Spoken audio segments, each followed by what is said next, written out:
Hello everyone, welcome to Awkward Author. My name's Alyssa Grasso and this is my weekly vlog and podcast about my sometimes awkward but always awesome author life. So this week has been, for much of the week, my parents are around, they're visiting.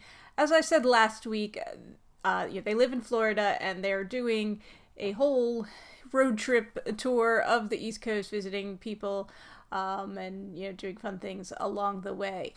They used to live around here, so of course, a lot of their friends are still in this area, and so this is their chance to see everyone, including me. It's been a little bit hectic and crazy this week, and anytime you have either, you're self-employed or, have some kind of, work from home kind of situation, and you're trying to do like a vacation or, you have people visiting, obviously you're going to have to take some steps to either, figure out a way to take some time off or, figure out a way to get everything done that you need to get done, with most likely, less hours to do things in. So like, my boyfriend and I, we saw my parents Saturday night. We saw them Sunday afternoon. I got together with them yesterday. We did like a factory tour where me and my boyfriend are getting together with him today. We're going to go, visit some local parks and such. So yeah, it's, we wouldn't normally be doing all these things. So that meant, Sunday morning I was, doing some work so that I could, get some stuff done.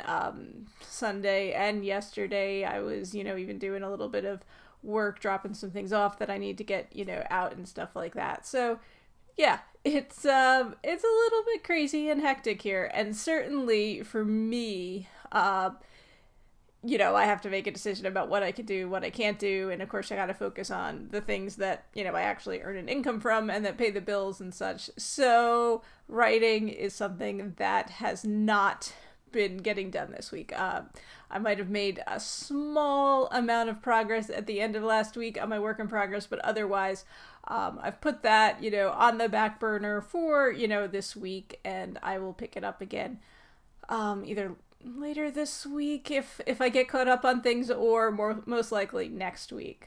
And it might be good timing as far as, taking just a slight break from writing, because I'm not quite a spring chicken anymore. And it's been a week of some injuries, I guess I will say. And at least one I think was writing related, or at least computer use related.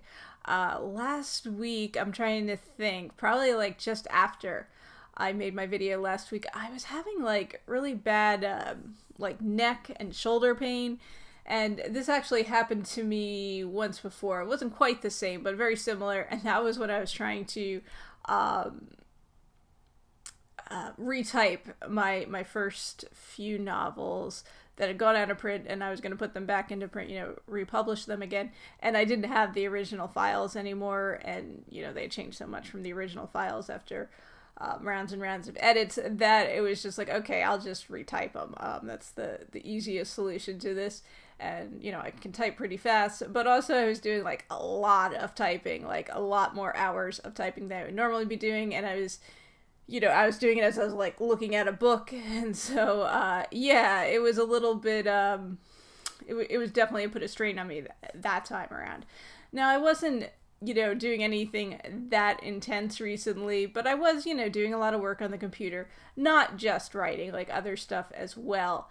And, you kind of start to have to analyze like how you're doing things. And, I have a decent chair. It's not like, a high-tech chair that I'm sitting in.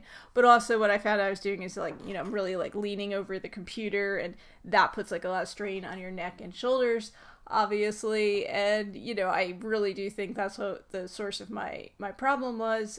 So part of that was like, well, maybe avoid the computer if I can, which isn't always an option because I do have to do work and it does involve use of the computer. So the other thing I did was I actually invested in a laptop stand, and so I had to wait. I bought that on the internet, so I had to wait for that to arrive. I can actually show it to you. It's right here.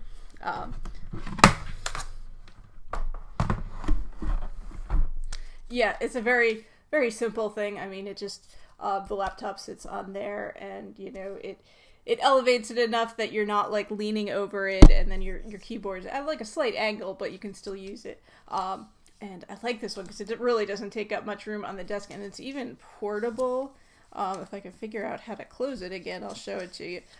Yeah, it folds up to that, which is nice. So, if you're working in a coffee shop or something like that, or, doing some traveling and want to bring your computer with you, you could just stick that probably right in your laptop bag, or tote bag or something.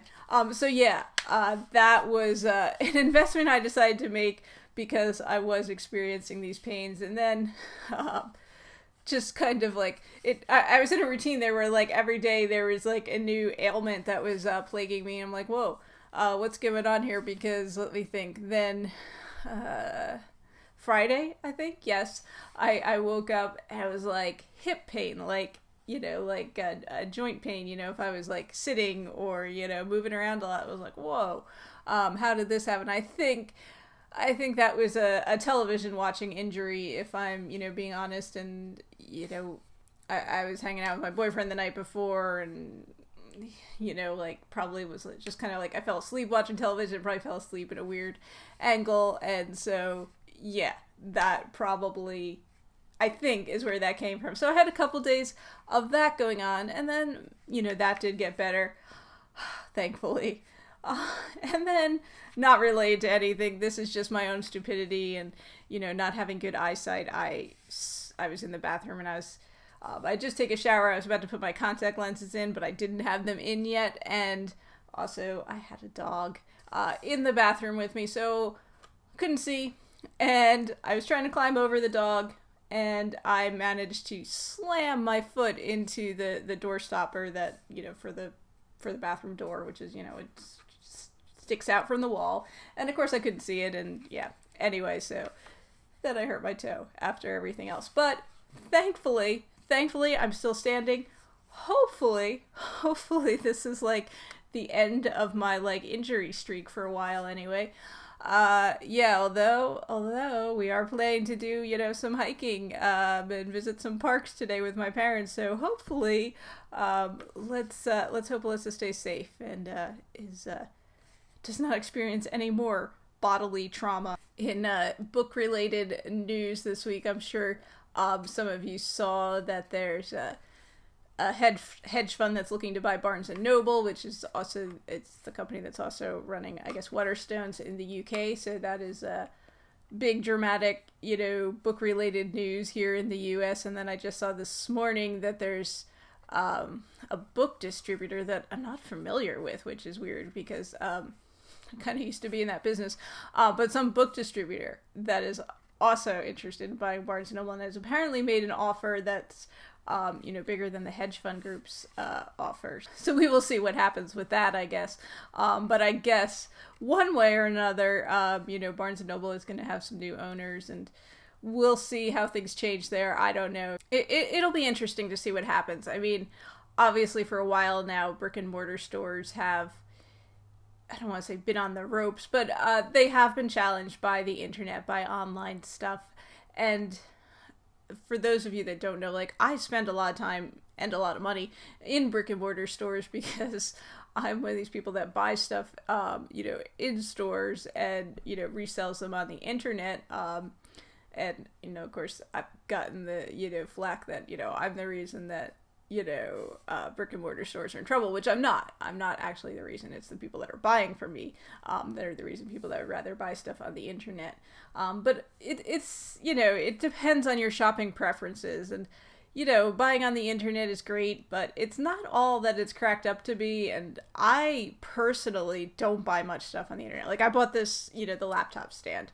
And that was something where I actually, I after, having this injury and realizing what it was from and needing like relief and knowing I needed to use my computer, I looked on Amazon, found one, that like this one that looks pretty good. And I'm like, well, I'll add it to my cart, but I'm going out to the stores, in a little bit. So I'll look and see what I can find out there. Maybe I'll find one that's better, and even if it's a little more money, I could have it right away, and, I don't have to deal with, like, shipping, and sometimes there's issues with that. So I looked. I mean, I went to multiple stores and looked for a laptop stand. I found one single laptop stand in Staples, it was almost 3 times the price of this one. And I didn't like it. It was like a big, bulky thing. It definitely wasn't portable. And I just didn't like that. It was going to take up too much room on the desk and everything. And it really wasn't what I wanted. So I didn't get that. And I ended up buying this one. But, that's what happens is you can't find everything that you want in the stores. And, I've been around a long time. I remember when I was a kid, or, younger, and I wanted something, and, it would be like I had something in mind that I wanted, and, maybe like a certain color of shoes or, something like that. And I can remember going to malls, going to multiple stores, trying to find that one thing I wanted. And sometimes you'd have to search for a long time to find something. And so, that is one thing the internet has definitely changed. Is you might go to a store and look for something, and you go to maybe half a dozen stores and you don't find it, and then you can type it into a Google search and boom, you have it there. And I guess the same is true for books. When I was a kid, if you were going to buy books, your options were bookstores. That was your option. And, we had a local used bookstore that was kind of cool and quirky in its own weird way, and was a jumbled mess, and you could go in there and maybe, find some treasure there. Or, you went to one of the new bookstores, either the ones in the malls or the independent ones. There were quite a few bookstores back then.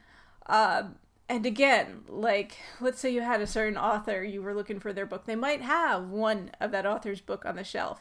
If you were lucky, they might have a few. But they might not have, the book that you were looking for, which is still true today. If you go to Barnes & Noble, they have a lot of books. There's a very good chance you'll be able to find the book that you're looking for, but it's no guarantee. In fact, I was just in Barnes & Noble yesterday. There was a book I was looking for, and they actually had it, which was nice. They had one copy, and I bought it. So the person that came in after me to pick up that book did not, get that copy because it wasn't there anymore. I mean, we've definitely become spoiled, I think, by the internet and being able to get things. But, there's definitely something to be said about shopping in stores. First of all, being able to have things instantly. I mean, unless you're in a city, even Amazon Prime members got to wait a couple days for their item to get to them. There's a chance to, especially with clothing and shoes, you could try stuff on if you want it. You don't have the hassle of having to mail stuff back to return them. You can just, bring them back to the store when you need to return an item. It's actually a more convenient process, less of an ordeal, I think, than having to do the mail order returns. I don't know. Maybe people have a different view of that, I guess. But, we now have Kohl's is one of those places where you can drop off Amazon returns, right? So it's obviously there's a need for that. People would rather, be able to drop their returns off at a store and not have to, deal with the shipping thing. So we actually, have a way to return online returns in stores. And of course you could do that with stores where if you order from their website, like Kohl's, say, and you want to return something, you can bring it right back to the store. So that's something too. But yeah, it's interesting to see, and one of the things my boyfriend's pointed this out to, we go to a lot of stores every week, and he's like, I feel like there's more shoppers now than there was, we first started doing this. There's more people going to brick and mortar stores, and I don't know if that's a sign of the economy improving, or if it's a sign of people, kind of not being as into online shopping as they once were, or what, I don't know, maybe that we're just getting more crowded around here, but I don't really think that's the case. So yeah, it's interesting. I mean, I think this is something that's going to continue to evolve, and I don't think we can even blame when stores go out of business, that's necessarily the fault of the internet. Sometimes it's poor management, poor financial decisions, that sort of thing. It's hard to say when something happens that there's one single cause for it, I think, with anything. But definitely true, I think, with stores going out of business. I mean, people talk about Sears, which I think is still hanging on. I don't know. My parents and I were just talking about this recently, and it's Sears, I grew up, with Sears. I got the Sears wish book in the mail every Christmas and stuff like that, but it was kind of a dated store even then. And so, if you don't keep up with the times, it's going to be tough to, stay afloat, I think. And, if your target market is, a generation, like, I mean, I feel like Sears' target market was like my grandparents' generation. And that generation is pretty much all gone now. So it's like, now you're trying to sell to baby boomers who, still know Sears as a brand and still find them, I guess, kind of a good brand, but might be a little bit less, as into them as like their parents' generation was. And of course my generation and the millennials and stuff after us, like, we're not really Sears shoppers. We never were. I remember one Christmas, my mom ordered a bunch of stuff from Sears. They send the catalog. She ordered all this stuff, and then she found out, like, I don't know, it was like right before Christmas, like a week before Christmas, they weren't going to be able to fulfill like half the things that she ordered. So then she had to go out and scramble and try to buy stuff. And she, for years, wouldn't shop at Sears after that because she was so, she was so angry at them for, kind of totally screwing her over on that, I guess. So yeah, it's, if you got to have good customer service, you got to be able to, meet the demands of your customers. And, you have to, I think, pay attention to who you're marketing to and who your audience is. And if you're not, continuing to evolve to reach like a younger audience, you're gonna, put yourself out of business eventually, which is just the way things work. I don't know what the lessons are for this, for us as authors. And I guess I'm just kind of rambling and just thinking about stores and shopping and all this good stuff. And right now I better sign off so I can, get all this edited and put together, so that I have time to go on our hike and do our things that we're doing today. Anyway, I do thank you for tuning in, for watching or listening. I put out new episodes of Awkward Author every week, so if you're interested, they're not all about shopping in stores. Usually I'm talking about writing in books or other random things. Who knows? Anyway, if you enjoyed it, please feel free to give this a thumbs up and to subscribe. If you'd like to know more about me, you can check out my website, which is AlyssaGrasso.com. That's ALISSAGROSSO.com. And so I will see you all again next week. Have a great week. I hope you're enjoying whatever it is you're doing. And if you're getting some writing done, I hope you make a lot of progress. I will see you again next week, guys.